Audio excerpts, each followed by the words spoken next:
नमस्कार. मी संदर्भ ग्रंथपाल प्रसाद भडसावळे आज आपल्यासमोर सादर करत आहे आपला शत्रू कोण. एका मोठ्या कंपनीमध्ये दुपारची जेवणाची सुट्टी झाली होती. ती संपताच एक उद्घोषणा झाली.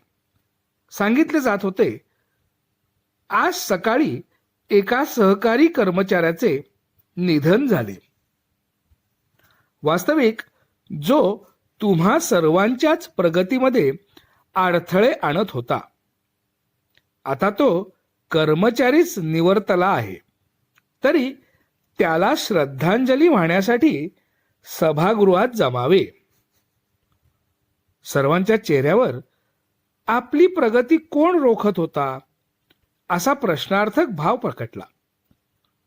त्याच्या जिवंतपणी समजले असते तर सोडला नसता त्याला. अशा सामूहिक प्रतिक्रियांची चर्चा करतच सर्वजण सभागृहात जमू लागले.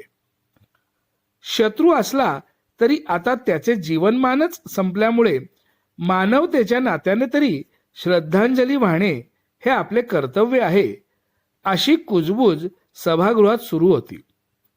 सर्वजण जमा झाले. आपली प्रगती रोखू पाहणारा कोण याची उत्सुकता शिगेला पोचली. सभागृहात संस्थेच्या पदाधिकाऱ्यांपैकी कोणीही नव्हते. मुख्य व्यासपीठापुढे एक पडदा टाकला होता व तिथे मोठ्या अक्षरात सूचना होती. दिवंगत व्यक्तीचे छायाचित्र पडद्यामागच्या भिंतीवर लावले आहे. त्याला सर्वांनी एक एक करून श्रद्धांजली अर्पण करा आणि विकासाच्या प्रगतीच्या दिशेने आपली पावले चालण्यास सुरुवात करा. कारण आता प्रगतीचे रस्ते रोखू पाहणारा आपल्याला सोडून गेला आहे. चेहऱ्यावर अचंबित भाव बाळगून कर्मचारी पडद्यामागे जाऊ लागले.